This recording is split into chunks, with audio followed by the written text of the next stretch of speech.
Hey, what's up, guys? It's Jacob from Faithful Hope. Let me get straight to it. So I was reading Matthew chapter 15, verses 8 and 9, and I'm glad I did. It made me self-reflect. I'll show you why, but hear this. These people draw near to me with their mouth and honor me with their lips, but their heart is far from me, and in vain they worship me, teaching as doctrines the commandments of men. So when I read that, it made me ask myself, does my heart and my faith align? I'll show you why. Because what's on the inside is how you carry yourself on the outside, right? Here's the proof.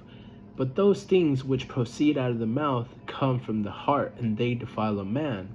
So again, what you have inside, what you have in your heart, is how you carry yourself on the outside, from what you do to what you say, right? So that's when I asked myself after reading that, does my heart and my faith, does it align? Yes, genuinely it does.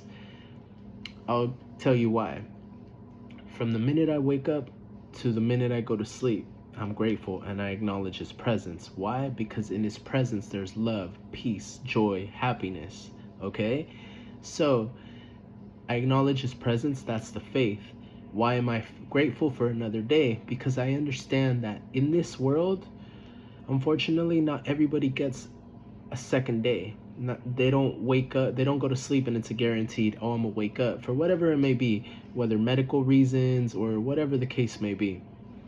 So acknowledging that and understanding that, it makes me be like, thank you, God. Thank you for another day, okay? So, but it doesn't stop there. Throughout the day, I acknowledge His presence because, like I said, there's love, peace, and joy. In other words, do I worry about stuff that may happen tomorrow? Nah, not really. Why? Because I acknowledge His presence. I'm like, dude, my Father got me. I'm good. Ain't nothing gonna make me worry like that. If I do start to worry, I'll be real. Sometimes I do a little bit, but the second that thought comes in, I'm just like, you know what? Let me pray. I'm dependent on Him, not on myself. I'm dependent on Him, not on my skills. I'm dependent on Him, not on how much money I have or what I'm gonna do throughout the day. Nah, He already had it all ordained. In other words, planned out. That is His righteous will for His good pleasure. There's more proof in the pudding if you read, but I'm just kind of quoting it for you.